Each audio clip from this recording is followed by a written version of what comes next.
आजकल आप लोग ग्रुप पे क्वेश्चंस नहीं भेज रहे मुझे, उसकी क्या वजह?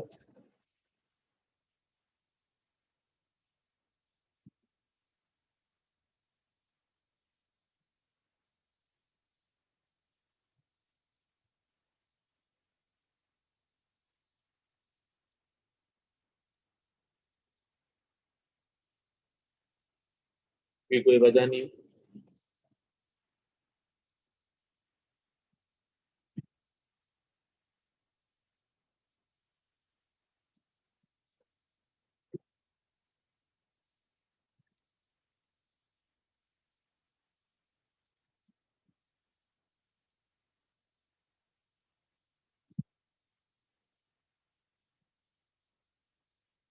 नहीं तो क्लास से पहले बेटा फिर आपने में से किसी ने मैसेज ही नहीं किया, आई थॉट कि आप लोगों को कोई मसला नहीं होगा, तो लेट्स मूव ऑन देन। हमने लास्ट टाइम जो डिस्कशन किया था वो था हमारा डिस्कशन पीरियोडिक टेबल से रिलेटेड, और मुझे जहाँ तक याद पड़ता है हमने उसके पीरियड्स डिस्कस किए थे और ग्रुप्स भी डिस्कस कर लिए थे।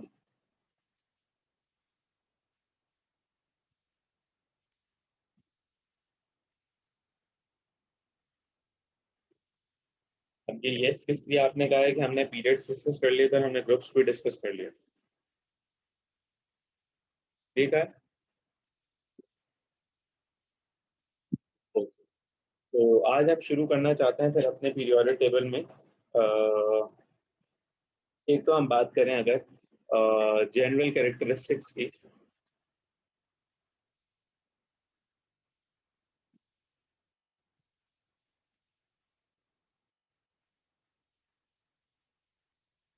ट्रांजिशन एलिमेंट्स यानी कि अगर हमने अपना ग्रुप्स और पीरियड्स को डिस्कस किया होगा तो हमने यकीनन ट्रांजिशन एलिमेंट्स को डिस्कस नहीं किया होगा। तो ट्रांजिशन एलिमेंट्स को तो हमने, जाहिर है अभी आप लोगों का जो लेवल है वो इतना अच्छा है कि आप लोगों ने तो पूरा का पूरा ब्लॉक पढ़ा हुआ है, डी ब्लॉक एलिमेंट्स यानी कि सब पढ़ा जाते हैं। तो डी ब्लॉक एलिमेंट्स के अंदर से आपने जो भी चीज़ें वहाँ पे पढ़ी हुई हैं आप उसकी कुछ ना कुछ प्रॉपर्टीज यहाँ लिख सकते हैं। तो उसमें से हम जो है वो, मैं यहाँ पे सिर्फ टॉपिक को डिस्कस करने के लिए आपको सबसे पहले तो ये बताना चाहूंगा कि they are all metals.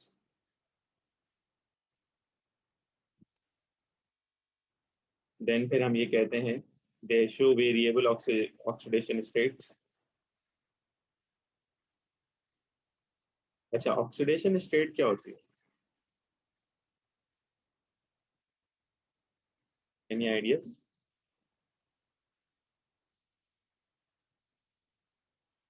Oxidation states basically जो है वो कहा जाता है किसी भी सब्सटेंस के चार्ज को,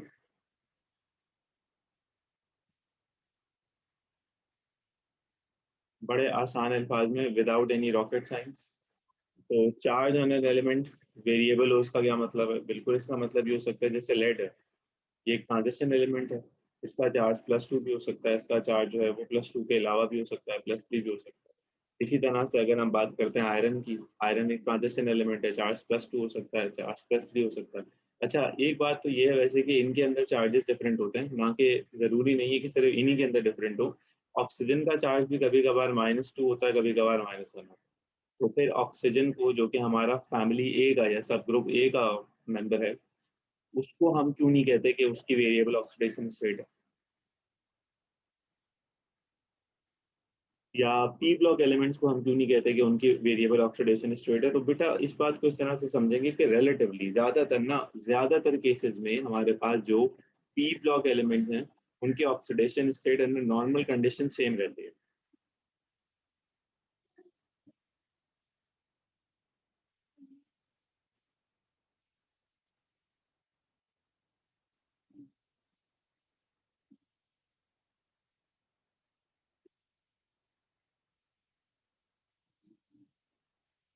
अब इस बात का क्या मतलब है? यानी कि ऑक्सीजन कभी भी -2 के अलावा -1 नहीं बनाएगा अगर नॉर्मल कंडीशन।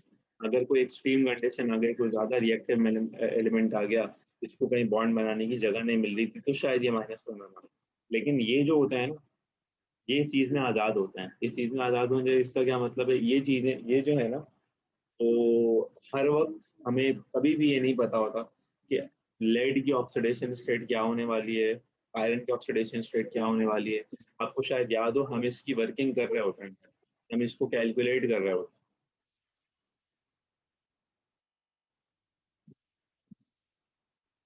तो हम हमेशा जो है वो इसकी कोशिश कर रहे होते हैं कि हमें ये पता चल जाए कि एक सब्सटेंस के अंदर किस किस तरह से ऑक्सीडेशन स्टेट निकाली जाती है। उसका कुछ डिस्कशन था जो आपने फर्स्ट ईयर के चैप्टर नंबर, अगर मुझे सही से याद है, चैप्टर नंबर 6 में किया होता है आपने, जहाँ पे आप आयन इलेक्ट्रॉन मेथड पढ़ रहे हो, तो आप ऑक्सीडेशन स्टेट्स फाइंड आउट कर रहे हो। लेकिन ज़्यादातर केसेस में इनकी ऑक्सीडेशन स्टेट वेरिएबल इसलिए होती है कि इट डिपेंड्स कि ये किसके साथ बॉन्डेड है। हम कभी भी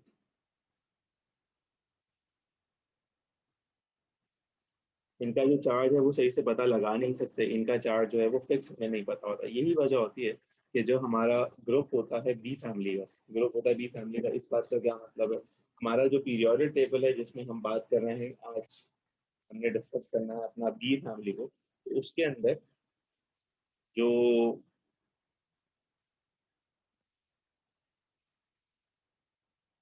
ग्रुप बी होगा वो शुरू एक तो होता है सबसे पहले 3 बी से, ठीक है, फिर उसके अंदर होता है 4 बी, फिर उसके अंदर होता है 5 बी, फिर होता है 6 बी, ठीक है, फिर क्या होता है, फिर होता है 7 बी, ठीक है, और उसके अलावा अगर हम जाएं तो 8 बी के लिए ना 3 कॉलम्स डेजिग्नेटेड होते हैं।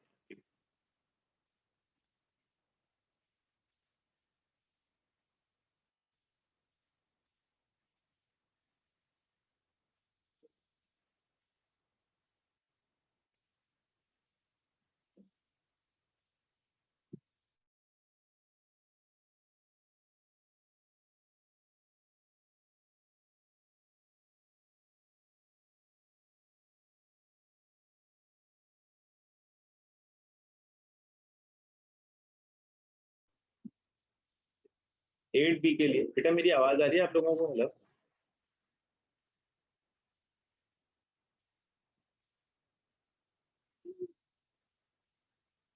मेरी आवाज बीच में चली गई थी शायद, I don't know। तो 8 बी के लिए हमारे पास 3 वर्टिकल लाइंस या 3 ग्रुप्स डेजिग्नेटेड होता है।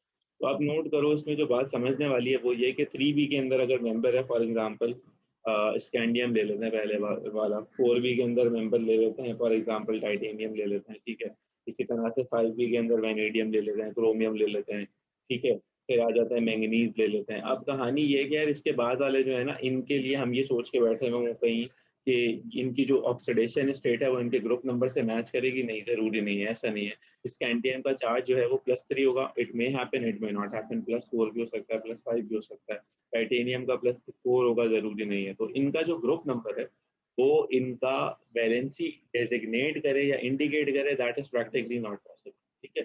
तो क्यों? क्योंकि उसके अंदर यही वाला फिर फैक्टर आता है कि इनके पास वेरिएबल ऑक्सीडेशन स्टेट्स होती हैं, ठीक है। ये बात समझ में आती है?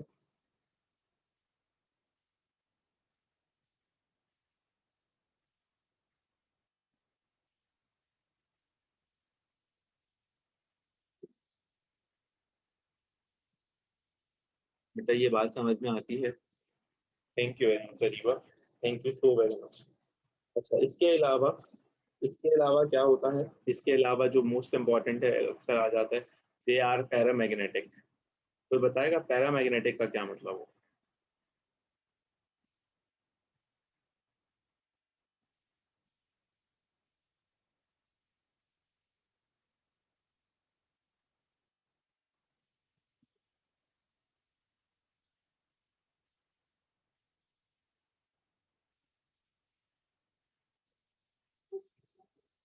जबरदस्त, एक्सलेंट। इनमें अनपेड इलेक्ट्रॉन्स होते हैं, जी बिल्कुल ऐसा ही है, अनपेड इलेक्ट्रॉन्स होते हैं,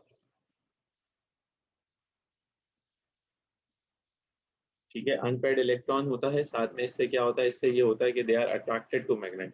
अच्छा, अब ये बात बताएं कि एक इलेक्ट्रॉन के मौजूद होने से ऐसा क्या हो जाता है कि ये एक मैग्नेट से अट्रैक्शन या रिपल्जन शुरू करता है।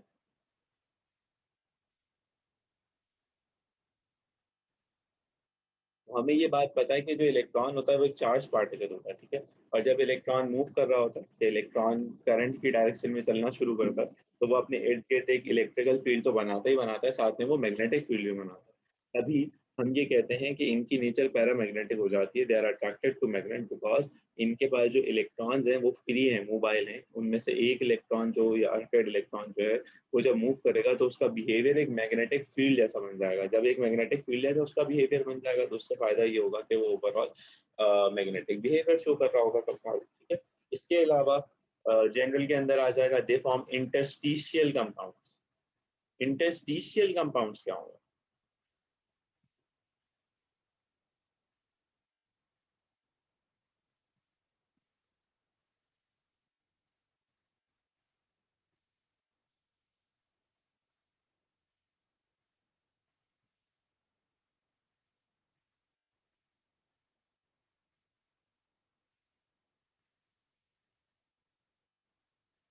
इसमें बेटा आपने पहली दफा सुना नाम इंटरस्टिशियल कंपाउंड्स का?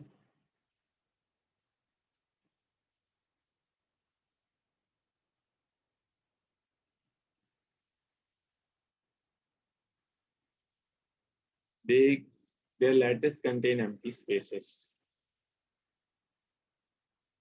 अब ये इस बात का क्या मतलब होगा फिर?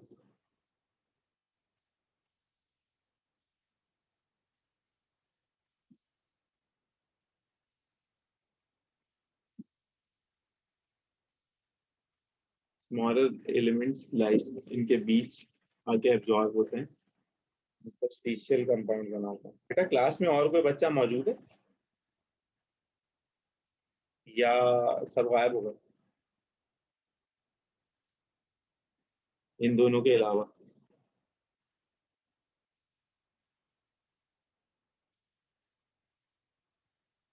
बड़ी ही नाजुक सूरत हाल है हमारी।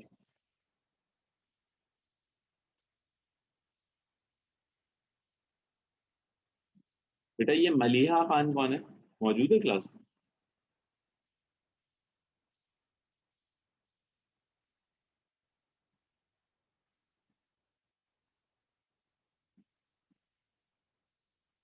Is not there.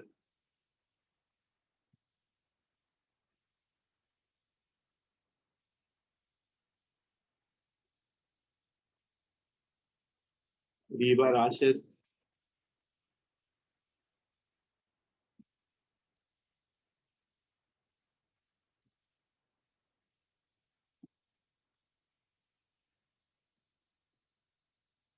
Yusra Shahid.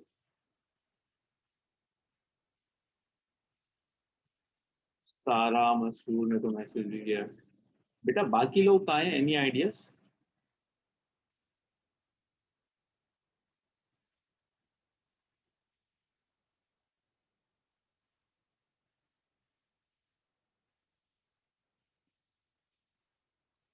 और आप लोग जो है वो जाग रहे हैं? आई आई डोंट थिंक वो सारे जाग रहे हैं। ये मलिहा खान कौन है?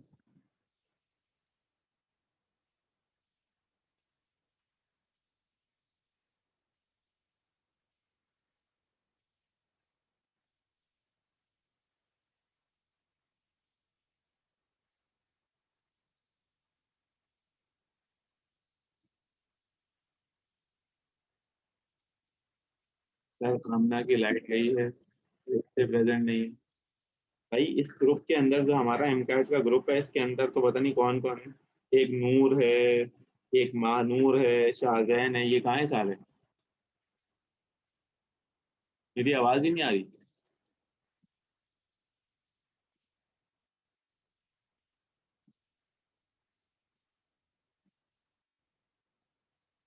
बेटा मेरी आवाज आप लोगों को आ रही है?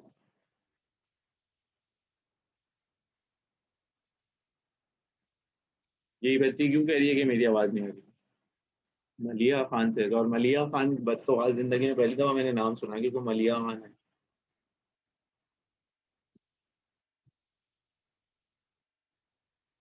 Oh my God. आप लोगों की दिलचस्पी इतनी जबरदस्त है कि बस मैं क्या बताऊं। इंटरस्टिशियल कंपाउंड्स का मतलब ये होता है बेटा कि ये ऐसे कंपाउंड्स बना लेते हैं जो इनकी इंटरस्टिशियल स्पेसेस में आके ट्रैप हो जाते हैं।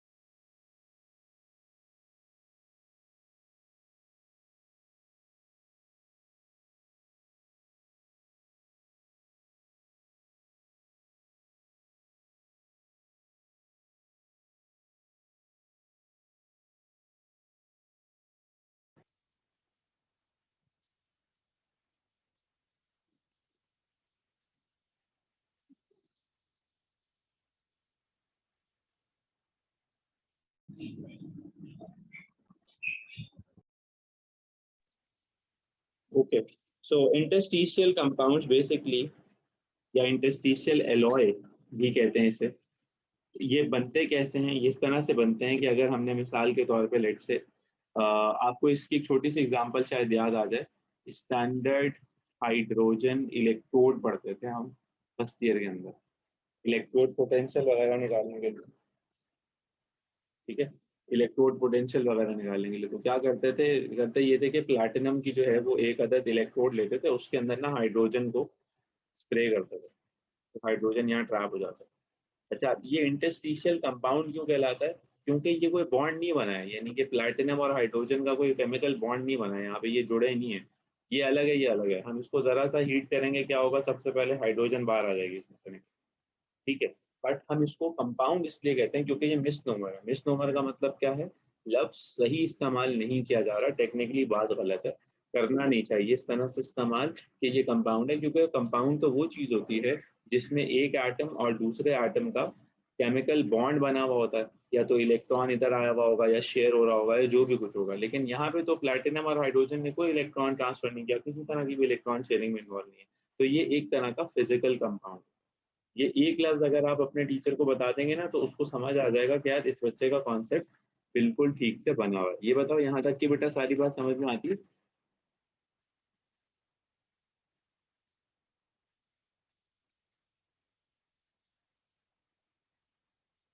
Good, thank you.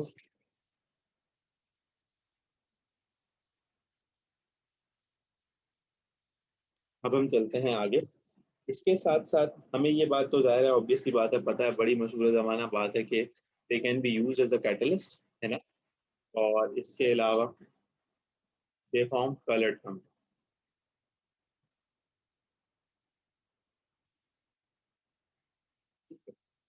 फिर अगर हम आगे चलें तो इसके अंदर फिर अब ये होगा कि हमारा जो पीरियोडिक टेबल है उसके हम चार डिफरेंट ग्रुप्स डिस्कस कर रहे होते हैं। एस ब्लॉक, एस ब्लॉक के अंदर कौन कौन से एलिमेंट्स आते हैं?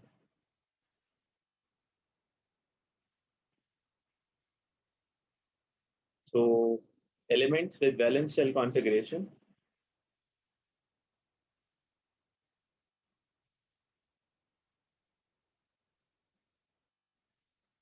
जबरदस्त बेटा, गुड। अभी आप ये होगा NS1 या NS2। मुझे कोई बताना पसंद करेगा इसमें ये N क्या है? N होता है ऑर्बिट नंबर, मैं लिख रहा हूँ ON, ठीक है। 1 भी हो सकता है, 2 भी हो सकता है, 3 भी हो सकता है, 4 भी हो सकता है, 5 भी हो सकता है, ठीक है। फिर इसके अंदर अब हमारी बात आ जाती है, तो हमारे पास इसके अंदर आते हैं 1A या 2A, ठीक है। जिसमें से हम कहते हैं कि 1A वालों का क्या नाम है? तो 1A वालों का नाम होता है अल्कली मेटल्स, और 2A वालों का नाम होता है अल्कलाइन अर्थ मेटल्स, ठीक है। फिर अगर हम आगे आ जाए तो हम ये कहते हैं इसके साथ साथ इनके पास जो है वो वन वैलेंस इलेक्ट्रॉन होगा, इनके पास जो है वो टू वैलेंस इलेक्ट्रॉन्स होंगे। इसके साथ साथ ये बनाएंगे मोनोवेलेंट कैटाइंस। मोनोवेलेंट कैटाइंस बनाने का मतलब ये कि अपने ये एक इलेक्ट्रॉन से जान छुड़ाएंगे। ये क्या बनाएंगे? ये बनाएंगे डाईवेलेंट कैटाइंस। डाईवेलेंट कैटाइन बनाने का क्या मतलब है? कि ये अपने दो इलेक्ट्रॉन से जान छुड़ाएंगे। तो जनरली अगर हम ग्रुप वन की बात करेंगे तो वन वालों को हम ऐसे लिखना पसंद करते हैं, और टू वालों को हम ऐसे लिखना पसंद करते हैं। हम ऐसे लिखना पसंद करने का मतलब है कि मैं ऐसे लिखना पसंद करता हूँ, तो ज़ाहिर है आप लोगों को भी मेरी बात माननी पड़ेगी। ये वैसे क्या शो हो रहा है, इसका क्या मतलब है कि हमने क्या किया, इसका क्या मतलब है कहने का? ये होगा ऑक्सीडेशन, है ना। लॉस ऑफ इलेक्ट्रॉन ऑक्सीडेशन होता है ना, इसमें भी ऑक्सीडेशन की। तो इसकी केमिस्ट्री की लैंग्वेज क्या बन जाएगी कि group 1A and 2A members oxidize easily to form monovalent and divalent cations, ठीक है। इनकी इसके अलावा और हमें कोई ऐसी बात करनी नहीं है। हाँ, हम ये कह सकते हैं कि they are electropositive in nature. Electropositive होने का क्या मतलब है? कि इनके ऊपर चार्ज क्या आता है? प्लस आता है, ठीक है, सही है। फिर आते हैं पी ब्लॉक एलिमेंट्स के ऊपर।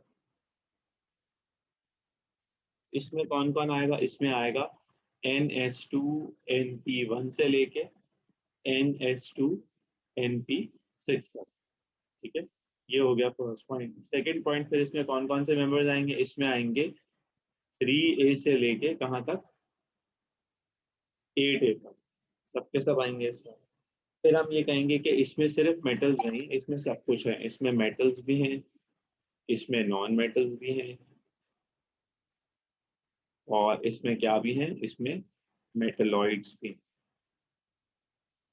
ठीक है। फिर अगर हम आगे आ जाएं तो इसके साथ साथ हम ये कहेंगे कि इनको हम दूसरा नाम, इनका इनका दूसरा नाम पता है वैसे किसी का? P block elements. P block elements का दूसरा नाम।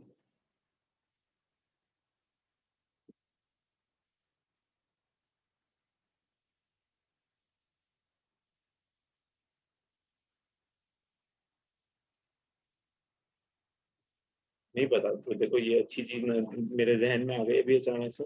इनको बेटा हम कहते हैं post transition elements. Post transition पता है उनको क्यों कहते हैं? क्योंकि वो जो पीरियोडिक टेबल है उसमें ट्रांजिशन एलिमेंट्स का जहाँ पे लिस्ट खत्म होती है, यानी कि ये खत्म हुई है ना, ये ट्रांजिशन होता है ना, ऐसे ही होता है ना, उसके बाद ये शुरू होता है। यू नो व्हेन यू से post transition, that means they start after transition element. ठीक है, तो इनको पोस्ट ट्रांजिशन भी कहते हैं। इसके अलावा, और इसके अंदर कोई ऐसी बात होनी नहीं चाहिए।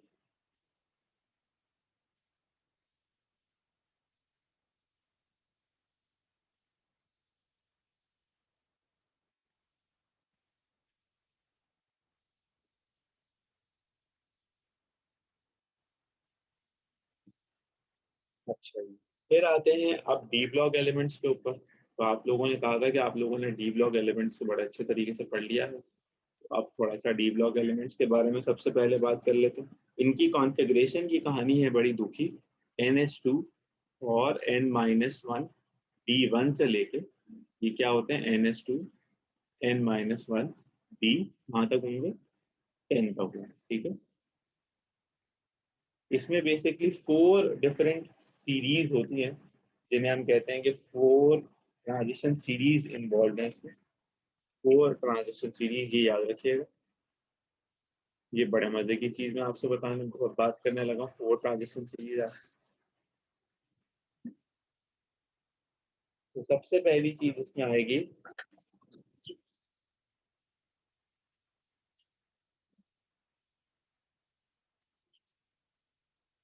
स्कैंडिनम। ये शुरू होती है, फर्स्ट सीरीज हो गई। और ये कहाँ तक जाती है? ये जाती है जिंक तक। इसके बाद हमारे पास अब दूसरे वाला मेंबर बड़ा जबरदस्त है। इसको हम कहते हैं ये जेट्रियम।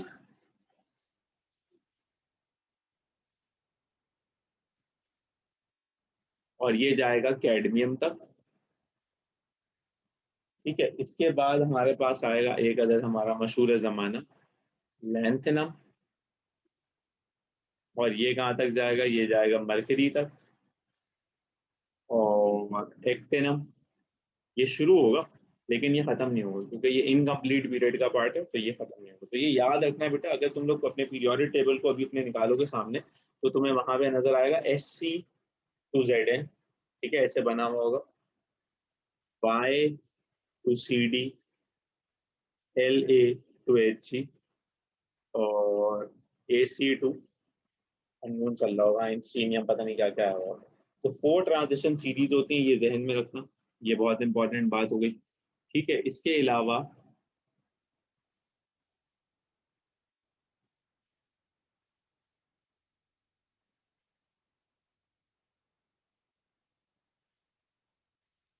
हमारे पास डी ब्लॉक एलिमेंट्स के अंदर कौन कौन से ग्रुप्स आते हैं? 1B से लेके 8B तक, everything comes in D block elements. फिर हम इनको कहते हैं आउटर ट्रांजिशन मेटल्स।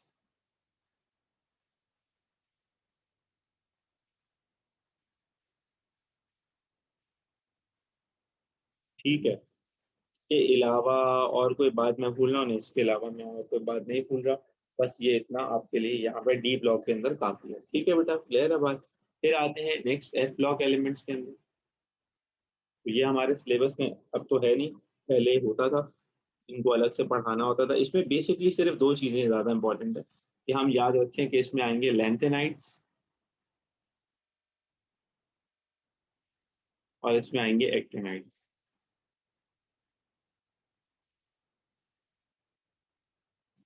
लैंथेनाइड्स और एक्टिनाइड्स कौन कौन से मेंबर्स होते हैं? तो लैंथेनाइड्स 14 सिमिलर मेंबर्स हैं, एक्टिनाइड्स भी 14 लिख देते हैं, लेकिन अभी 14 के बारे में कंफर्म इसलिए नहीं है क्योंकि हमें नहीं पता कितने हैं, ठीक है ना, तो 14 और 14 लिख देते हैं। तो ये ऐसे सिमिलर मेंबर्स हैं जो हमारे पास ऑलरेडी अभी आपस में मिलते जुलते हैं, लेकिन पीरियोडिक टेबल के किसी और मेंबर से नहीं मिलते। इनकी इलेक्ट्रॉनिक कॉन्फ़िगरेशन ये भी याद रखना थोड़ा सा ज़रूरी है, NH2 N-2 D1 और N-2 F1। सही लिख रहा हूँ या मैंने कोई गलती की है?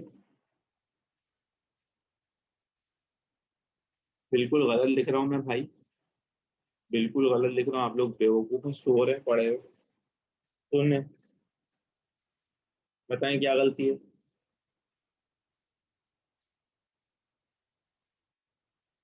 N-1 जबरदस्त। तो ठीक है, N-1 D1 से N-1 D1 से N-2 F14 तक आएंगे सारे में, ठीक है। ये याद है। इसके अलावा जाहिर है अब उनको अगर हमने आउटर ट्रांजिशन कहा था तो इनको भी कोई ना कोई जस्टिफिकेशन तो देनी ही है, तो इनको हम कह देते हैं कि ये हैं कौन से ट्रांजिशन, इनका हम नाम रख देते हैं इनर ट्रांजिशन।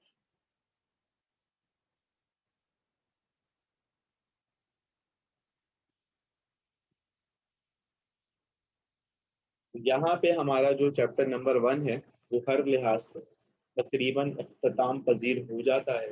अब अगर मैं आप लोगों से ये क्वेश्चन करूँ कि यार मुझे ये बताइए ज़रा कि अच्छा मज़ा है,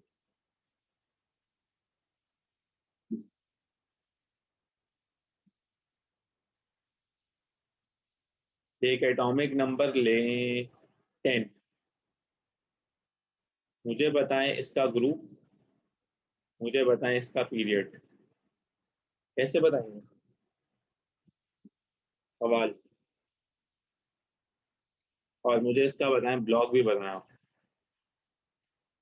आप लोग नाजमाबाद में रहते थे ना, आप लोग उसका ब्लॉग बताते थे, मुझे पता नहीं कहाँ पे, क्या कह रहे थे तुम लोग? फखरी हसन है ना, आई डोंट नो, पता नहीं क्या कह रहे थे, उसका कोई ब्लॉग। अब बताओ जरा इसका ब्लॉग बताओ। ये बताओ ऐसा कुछ पढ़ा है कि हम एटॉमिक नंबर लिखें और फिर हम ये बता दें? कुछ ऐसा पढ़ा है? पहले तो ये बताओ। ग्रुप 1। माय गॉड, इसने तो इतनी जल्दी आंसर कर दिया भाई, कहाँ चली गई, क्या है answer? Group 1 block S period third, तो इनका कहना है group 1 S block third period. तो ये बेवकूफ बंदा जो है हमारा अरीबा, ये एक बात बताना भूल गया मुझे, गलत दिया है। ओके, पी ब्लॉक पे चले गए हम। ओके, तो इसको पी कर देते हैं। और और बताएं, सही करें ना, गलत तो उसने दिया है, सही तो करें।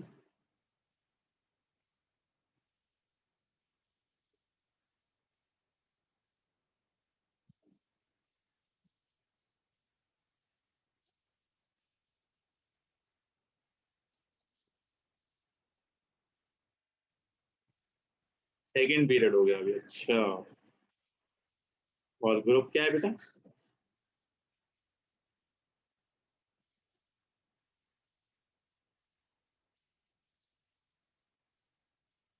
सेकेंड ग्रुप 8 है, अच्छा। तो ये बन जाएगा 1s 2s 2p, खत्म। ठीक है, तो आप करते हैं बेटा क्या है, इसको थोड़ा सा रिवाइज कर लें हम करते ही हैं इसको।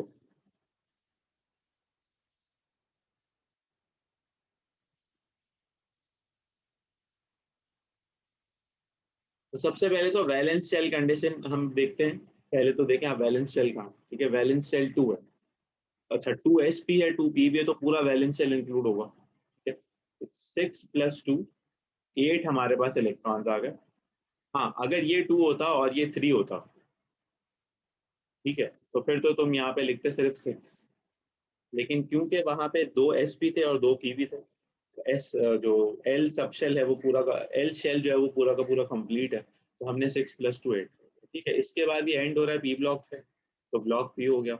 अच्छा, अब मुझे ये बताएं कि इसका पीरियड 2 कैसे पता चला हमें, तो पीरियड 2 हमें इसका कोएफिशिएंट देख के पता चला, तो ये वाली बात गलत हो गई, ये वाली बात सही है। ठीक है बेटा, ये बताएं, ये समझ में आती है बात?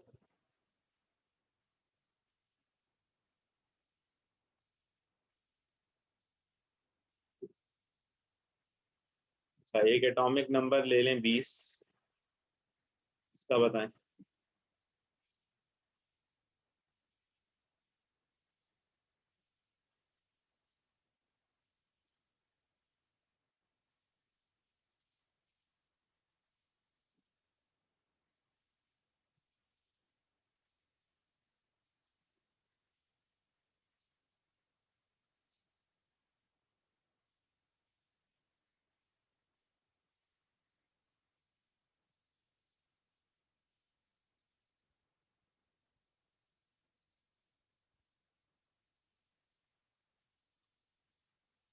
S block 4 period second row, तो एस ब्लॉक 4 पीरियड, और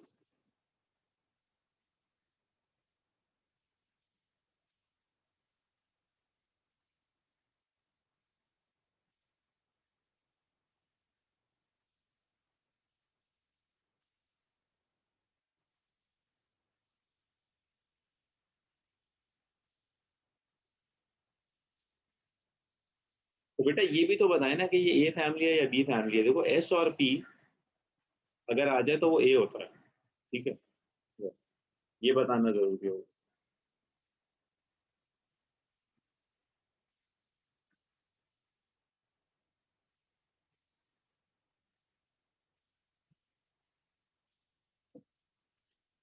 अच्छा जी, तो अब इसकी कॉन्फ़िगरेशन आप लोगों ने लिख ली, ठीक है। अब जरा मुझे ये बताएं कि कॉन्फ़िगरेशन इसकी क्या होगी,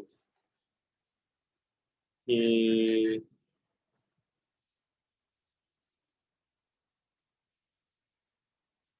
एटॉमिक नंबर लेते हैं हम 25।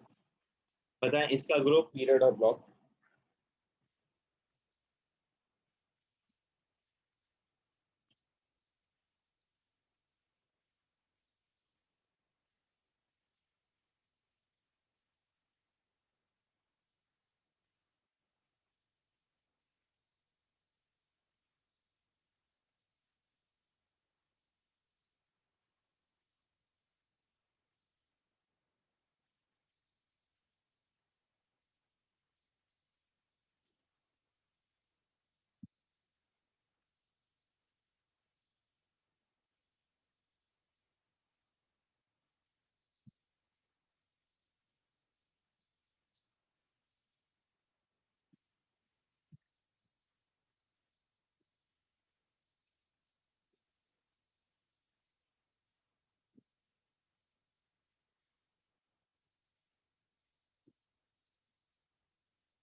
पीरियड डी ब्लॉक 7B, और वो कह रहा है 4th period. So I would go with इसका जो ग्रुप है वो है 7, का जो पीरियड है वो है 4th, और इसका जो ब्लॉक है वो है डी। तो डी ब्लॉक है तो ये हो जाएगा 7B, 4th पीरियड है। तो ये कैसे है, कॉन्फ़िगरेशन लिख लेते हैं बेटा।